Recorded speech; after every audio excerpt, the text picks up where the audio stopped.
നിങ്ങളൊരു റിലേഷൻഷിപ്പിലാണെങ്കിൽ ശ്രദ്ധിക്കേണ്ട ഒരു പ്രധാനപ്പെട്ട കാര്യമാണ് നിങ്ങളുടെ പങ്കാളിക്ക് അവർക്ക് ആവശ്യമായിട്ടുള്ള ഒരു പേഴ്സണൽ സ്പേസ് കൊടുക്കുക എന്നുള്ളത്.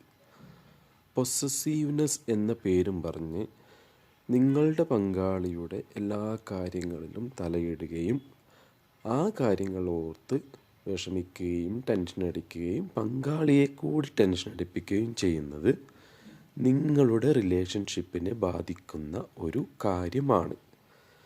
ഒരു ഉദാഹരണം പറയുകയാണെങ്കിൽ, നിങ്ങളൊരു പങ്കാളി ഒരു ഫ്രണ്ടുമായിട്ട് സംസാരിക്കുന്നത് നിങ്ങൾക്കിഷ്ടമാകുന്നില്ല, അത് ശരിയല്ല എന്ന് പറഞ്ഞ് നിങ്ങളുടെ പങ്കാളിയെ ശല്യം ചെയ്യുകയോ അല്ലെങ്കിൽ നിരുത്സാഹപ്പെടുത്തുകയോ ചെയ്യുമ്പോൾ നിങ്ങൾ സ്വയം ടെൻഷൻ അടിക്കുകയാണ്, നിങ്ങളുടെ പങ്കാളിയെ കൂടി ടെൻഷൻ അടിപ്പിക്കുകയാണ്.